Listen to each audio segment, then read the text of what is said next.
بسم اللہ الرحمن الرحیم نحمده ونصلي على رسوله الكريم اما بعد بسم اللہ الرحمن الرحیم۔ عزیز طلبہ، آج ہم ہدایت النحو سبق نمبر 64 شروع کر رہے ہیں۔ اس سبق میں ہم الباب الثانی فی الاسم المبنی سے متعلق پڑھیں گے۔ باب اول میں ہم نے اسم معرب کی تعریف اور اس کی اقسام اور اس کے حکم سے متعلق تفصیلاً پڑھا۔ اسماء معربہ کون کون سے ہیں؟ تمام اسماء معربہ کی ابحاث ہم نے تفصیلاً باب اول میں پڑھ لی۔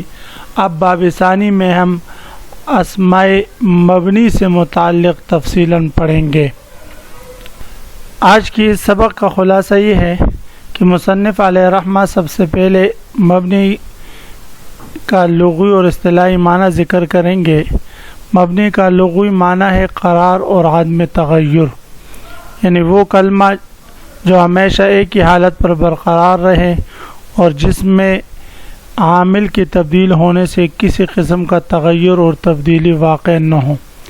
اصطلاح میں مبنی کہتے ہیں وہ اسم جو غیر کے ساتھ طرح پر کہ اس کا عامل اس کے ساتھ پایا جائے مرکب نہ ہو یا مبنی الاصل کے ساتھ مشابہ ہو۔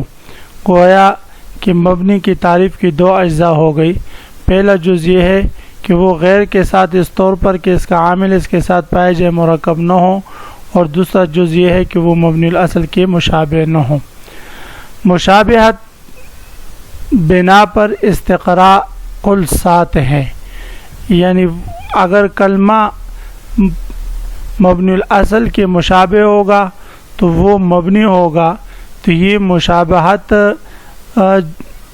علماء نے اس میں استقراء جستجو اور تلاش کیا تو کل 7 مشابہتیں پائی گئی ہیں۔ بعض رات نے زیادہ بھی ذکر کیے لیکن مشہور جو ہے وہ 7 ہے۔ پہلی مشابہت یہ ہے کہ اسم کا معنی مبنی اصل کو متضمن ہو، جیسے آئینہ یہ اسم استفہام ہے اور اس کا معنی حمزہ استفہام کو متضمن ہے جو مبنی الاصل ہے۔ بات کی دوسری قسم یہ ہے کہ اسم اپنے معنی پر دلالت کرنے میں قرینہ کا محتاج ہو، جیسے ہؤلاء اور اسماء موصولہ وغیرہ۔ یہ اسم اشارہ ہے، یہ اپنے معنی پر دلالت کرنے میں مشار الیہ کے محتاج ہے۔ تو اس صفت احتیاج میں یہ مبنی الاصل حروف کی مشابہ ہوا کہ وہ اپنے معنی پر دلالت کرنے میں اسم اور فعل کا محتاج ہوتا ہے۔ تیسری مشابہت یہ ہے کہ اسم مبنی اصل کے موقع پر واقع ہو، جیسے نزال یہ انزل فعل امر کی جگہ پر واقع ہے اور یہ انزل فعل امر کا معنی ادا کرتا ہے، تو یہ بھی مشابہت کی تیسری قسم ہے۔ چوتھی قسم مشابہت کی یہ ہے کہ اسم ہم شکل اس اسم کے ہو جو مبنی الاصل کی جگہ پر واقع ہو، جیسے فجاری یہ ہم شکل ہے نزالے کے اور یہ نزالے مبنی الاصل کے موقع پر واقع ہے۔ پانچویں مشابہت یہ ہے کہ کوئی اسم موقع میں اس اسم کے واقع ہو جو مبنی الاصل کے مشابہ ہے، جیسے یا زیدو یہ ادعوک میں جو کاف ضمیر ہے اور وہ ضمیر مبنی الاصل کے مشابہ ہے، تو یا زیدو میں جو زید ہے یہ اس کی جگہ پر واقع ہے۔ چھٹی مشابہت یہ ہے کہ کوئی اسم مبنی الاصل کی طرف مضاف ہو، جیسے یوم اذن۔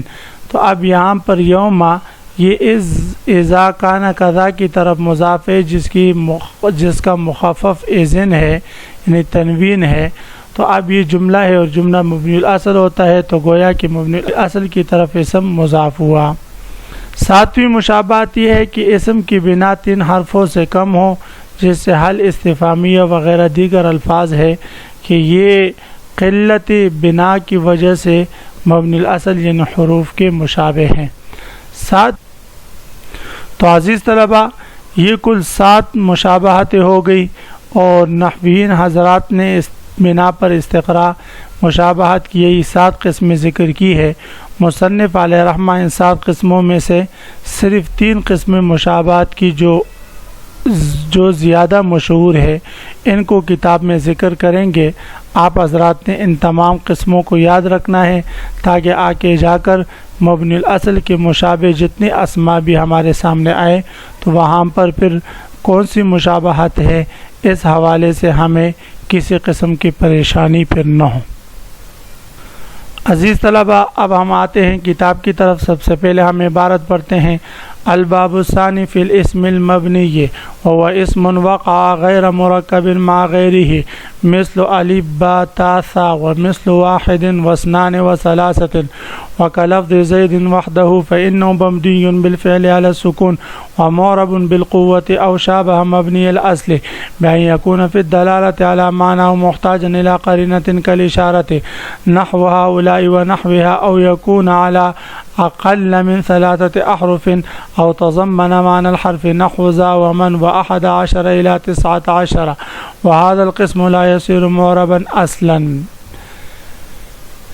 مصنف علیہ رحمہ باب ثانی شروع فرما رہے ہیں تو فرماتے باب ثانی فی الاسم المبنی، وہ اسم مبنی سے متعلق ہوگا۔ اس میں تمام ابحاث اسم مبنی سے متعلق ہوگی۔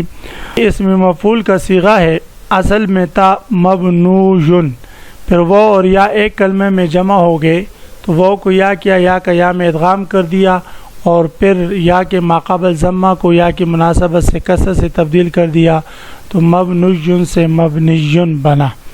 اس کا لغوی معنی ہے وہ کلمہ جو ایک ہی حالت پر برقرار رہے جس میں کسی قسم کے تغیر اور تبدیلی واقع نہ ہو۔ وہ اسم، اور اصطلاح میں مبنی کی تعریف ہے وہ اسم وقع غیر مرکب مع غیرہ۔ اسم مبنی وہ اسم ہے وقع غیر مرکب مع غیرہ جو کلام میں اپنے علاوہ کے ساتھ بطور ترکیب کے واقع نہ ہو۔ وقع غیر مرکب جو واقع ہو غیر مرکب مع غیری اپنے علاوہ کے ساتھ، یعنی اپنے علاوہ کے ساتھ وہ مرکب طور پر واقع نہ ہو، یعنی غیر مرکب واقع ہو۔ مثل الف با تا ثا، جیسے الف ہے، با ہے، تا ہے اور ثا ہے، مراد ان سے ان کے اسماء ہے۔ ومثل واحد واثنان وثلاثة، اور جیسے لفظ واحد ہے، اثنان اور ثلاثة ہے۔ وکلفظ زید، اور اسی طرح لفظ زید وحدہ، اس حال میں کہ تنہا زید ہو۔ تو یہ تمام جو کلمات ہے، الف ہے، با ہے، تا ہے، ثا ہے، یا واحد ہے، اثنان ہے اور ثلاثہ ہے، اور اسی طرح لفظ زید ہے تنہا، تو یہ سب کے سب جو ہے یہ مبنی ہے۔ یہ سب کے سب کیا ہے بھئی؟ یہ مبنی ہے، اور ان کا مبنی ہونا اس وجہ سے ہے کہ یہ کلام میں غیر مرکب طور پر واقع ہوئے ہیں، اپنے علاوہ کے ساتھ، اپنے علاوہ کسی اور کے ساتھ یہ مرکب نہیں بلکہ تنہا واقع ہے کلام میں، بلکہ کلام میں تنہا واقع ہے۔ مع غیرہ، مع غیر سے مراد ان کا عامل ہے۔ اگر کوئی کلمہ ایسا ہے کہ جو مرکب تو ہو، جیسے غلام و زید میں غلام ہے، اب یہاں یہ مرکب غیر اضافی، مرکب غیر مفید ہے، اور غلام جو ہے یہ مرکب ہے لیکن اپنے عامل کے ساتھ مرکب نہیں، اس لیے غلام جو ہے یہ مبنی ہوگا۔ فَإِنَّهُ مَبْنِيٌّ بِالْفِعْلِ عَلَى السُّكُونِ وَمُعْرَبٌ بِالْقُوَّةِ۔ اب مصنف علیہ رحمہ فرما رہے یہ جو کلمات واحد، اثنان، ثلاثہ، اسی طرح لفظ زید، یہ بالفعل تو مبنی ہے، مبنی علی السکون ہے، بالفعل یہ مبنی علی السکون ہے، یعنی بالفعل یہ تو مبنی ہے اس لیے کہ یہ اپنے عامل کے ساتھ مرکب نہیں۔ ومعرب بالقوہ، لیکن بالقوہ یہ معرب ہے۔ بالقوہ معرب ہونے کا مطلب یہ کہ ان کا معرب بننا یہ ممکن ہے، بہین طور کا اگر ان پر کوئی عامل داخل ہو جائے، مثلا زید پر لفظ جاء آ جائے تو اس صورت میں یہ معرب بن جائے گا، اور پھر اس صورت میں یہ مبنی بر سکون نہیں رہے گا۔ تو یہ اس میں مبنی کی تعریف کا پہلا جز ہے وہ اسم واقع غیر مرکب مع غیرہ، اس میں مبنی وہ کلمہ ہے جو اپنے علاوہ کے ساتھ غیر مرکب طور پر واقع ہو، یعنی اپنے علاوہ کسی اور کلمے کے ساتھ مرکب نہ ہو۔ او شابہ مبنی الاصلی، اور یہ اس میں مبنی کی تعریف کا دوسرا جز ہے کہ اس میں مبنی وہ کلمہ ہے جو مبنی الاصل کے مشابہ ہو، مبنی الاصل کے مشابہ ہوں۔ عزیز طلبہ، بعض حضرات نے گویا کہ مبنی کی اسی تعریف کے دو اجزاء کو دیکھتے ہوئے مبنی کو دو قسموں میں تقسیم کیا۔ پہلی قسم وہ مبنی جو تنہا اکیلا کلام میں واقع ہو، اپنے عامل کے ساتھ مرکب نہ ہو۔ دوسری قسم وہ مبنی جو مبنی الاصل کے مشابہ ہو، کہ مصنف علیہ رحمہ نے دونوں کو ایک ہی تعریف میں جمع کیا، فرمایا یا او شابہ مبنی الاصلی، یا وہ کلمہ مبنی الاصل کے مشابہ ہو۔ مبنی الاصل کے مشابہ ہونے کا مطلب کیا ہے؟ میں نے خلاصہ میں آپ حضرات کو بتا دیا کہ مشابہت کی بنا پر استقراء 7 قسمیں ہیں، 7 قسمیں میں نے ابتداً خلاصے میں آپ حضرات کے سامنے ذکر کر دی۔ اب مصنف علیہ رحمہ ان 7 مشابہت کی ان 7 اقسام میں سے 3 قسموں کو یہاں ذکر کرتے ہیں جو زیادہ مشہور ہے۔ مبنی الاصل کے مشابہ ہو، مشابہت کا مطلب یہاں پر یہ ہے کہ این ناسب مناسبتاً مؤثرتاً فی البنا، یعنی اس کلمے کا مبنی الاصل کے ساتھ ایسی مناسبت ہو جو مناسبت اس کو مبنی بنانے میں مؤثر ہو، مبنی بنانے میں مؤثر ہو، یعنی مطلقاً مشابہت مراد نہیں، مشابہت سے ایک خاص مناسبت مراد ہے، جو مناسبت اس کلمے کو، اس معرب کو مبنی بنانے میں مؤثر ہو۔ بأن یکون فی الدلالۃ علی معنی محتاجاً، اور ایسی مشابہت ہو یا ایسی مناسبت کیا ہے؟ ان میں سے پہلی صورت یہ کہ بأن یکون فی الدلالۃ علی معنی ہو، کہ وہ کلمہ اپنے معنی پر دلالت کرنے میں محتاج الی قرینۃ، کسی قرینے کا محتاج ہو، کل اشارت، جیسے اسماء اشارہ ہے، یعنی جس طرح مبنی الاصل حرف اپنے معنی پر دلالت کرنے میں قرینے کا یعنی اسم اور فعل کا محتاج ہوتا ہے، اسی طرح اگر کوئی کلمہ ایسا ہو جو اپنے معنی پر دلالت کرنے میں اس مبنی الاصل کی طرح کسی قرینے کا محتاج ہوگا تو وہ بھی مبنی غیر الاصل ہوگا اور وہ بھی مبنی ہوگا۔ جیسے ہؤلاء اسماء اشارہ ہے تو اسماء اشارہ اپنے معنی پر دلالت کرنے میں مشار الیہ کا محتاج ہوتا ہے، اسی طرح اسماء موصولہ الذی، اللذان وغیرہ ہے، وہ بھی اپنے معنی پر دلالت کرنے میں صلہ اور عائد کا محتاج ہوتا ہے، تو اس لیے یہ بھی مبنی ہوں گے کیونکہ ان کی مشابہت جو ہے مبنی الاصل کے ساتھ ہوئی ہے۔ وَنَحْوِهَا او یکون علی اقل من 3 احرف، اور دوسری قسم مشابہت کی یہ ہے کہ وہ کلمہ 3 حرفوں سے کم ہو، کہ وہ کلمہ کیا ہو بھئی؟ اقل من 3 احرف، وہ 3 حرفوں سے کم ہو۔ جس طرح مبنی الاصل یعنی حروف کی بنا عام طور پر 3 حرفوں سے کم ہوتی ہے، اگر وہ کلمہ بھی 3 حرفوں سے کم ہوگا تو وہ بھی مبنی ہوگا۔ جیسے ذا اور من ہے، ذا اسم اشارہ اور من استفہامیہ، تو ان کی بنا وہ 3 حرفوں سے کم ہے، اس لیے فرمایا کہ یہ بھی مبنی ہوں گے، یہ بھی کیا ہوں گے بھئی؟ مبنی ہوں گے۔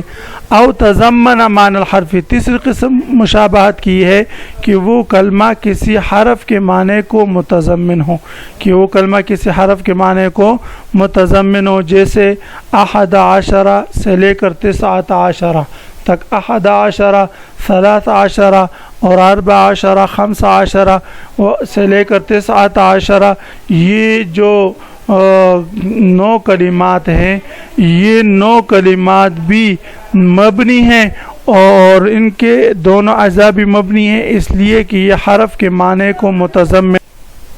تو 11 اور 19 یہ اصل میں 11 اور 19 تھا، تو وہ حرف عطف کو حذف کر کے 11 اور 19 پڑھا، تو یہ دونوں کلمے حرف کے معنی کو متضمن ہیں، اس لیے یہ مبنی ہوں گے اور دونوں جز مبنی پر فتح ہوں گے۔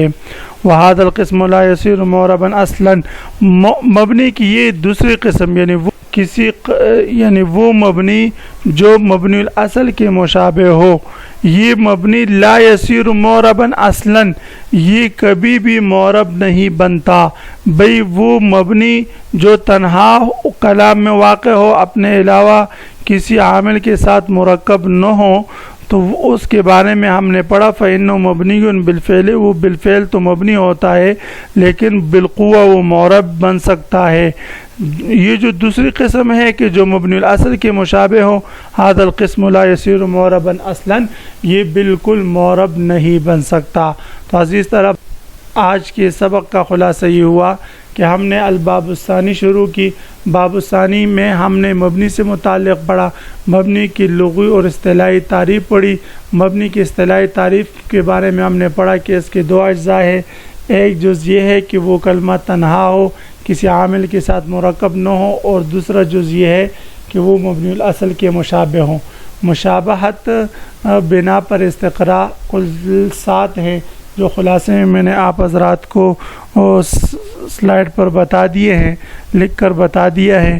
تو عزیز طلبہ، آپ حضرات نے مشابہت کی یہ 7 قسمیں اور مبنی کی لغوی اور اصطلاحی معنی خوب یاد کر کے اگلے سبق میں شریک ہونا ہے۔